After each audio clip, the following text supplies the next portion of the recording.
Pernah mendengar istilah muscle mind atau muscle knowledge? Pastinya sudah banyak yang kenal kan? Kali ini kita membahas hal seperti ini agar menjadi paham mengapa seseorang melakukan apa yang mereka lakukan dan berbeda satu dengan lainnya. Mundur sedikit ke tahun 2014. Ketika Rinso diangkat sebagai menteri, saya langsung kecewa, dan bukan kecewa saja. Saya memprediksi kemana BUMN itu dibawa. Pasti turun ekonomi Indonesia dan akan memasuki vicious circle. Apa itu vicious circle? Kalau kapal tenggelam ke dasar samudera, maka ada pusaran air yang menarik turun siapa saja yang berada di permukaan. Itulah vicious circle. Untuk membuktikan kebenaran antitesa saya terhadap kebijakan ekonomi BUMN 5 tahun yang lalu, saya mengekspresikan dengan ratusan digital print dari berbagai sudut apa yang akan terjadi di ekonomi Indonesia sejak 2015 hingga 2020.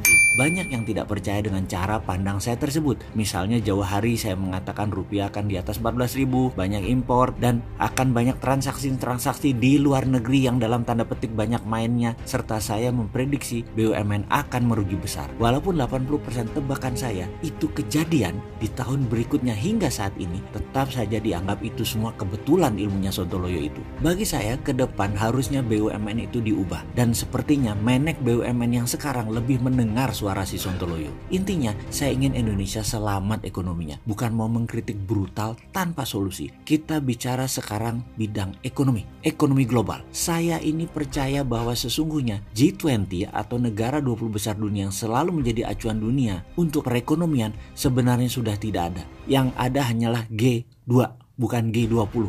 Hanya ada Cina dan Amerika. Sekarang Anda mau jadi bolonya Amerika, Anda akan mendapatkan bagian dari global supply chain hegemoni barat, atau Anda mau jadi bolonya Cina, Anda dapat pinjaman uang Cina dan menjadi pasar produk Cina. Jangan berharap dapat jadi produsen atau menghasilkan sesuatu dengan Cina. Kalau manufaktur yang akan dibangun, maka hubungannya harus Cina yang benefit lebih banyak. Misalnya, Cina ingin menguasai industri baterai dunia, maka nikel jangan dijual ke negara lain. Ubah peraturan Indonesia supaya tidak boleh ekspor bahan baku nikel. Harus punya smelter, nikelnya harus dimasukkan ke smelter.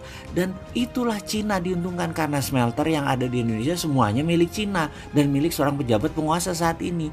Jadi serba salah posisi Indonesia karena lemahnya kebijakan luar negeri, karena terlalu kasual. Selalu prinsipnya yaitu business as usual, padahal bernegara itu berbeda dengan berbisnis. Bagi saya ini semua berangkat karena muscle knowledge, muscle ilmu ekonomi kita berbeda, setidaknya antara para pejabat dengan si Sontoloyo ini. Karena itu cara saya memandang dan bertindak ya berbeda. Memang tidak boleh ya ada muscle knowledge yang lain. Memang yang punya otot keilmuan muscle knowledge hanya menteri yang saat ini menjabat. Ya enggak lah, ada yang punya muscle knowledge yang beda, dan itu wajar. Bukan tinggi rendahnya loh ya, tapi ya beda. Apalagi saya yang selalu melihat dari geopolitik dan geostrategi dunia. Saya jadi sering batuk-batuk kalau melihat pejabat buat keputusan yang lemah. Ya tapi itulah kehidupan.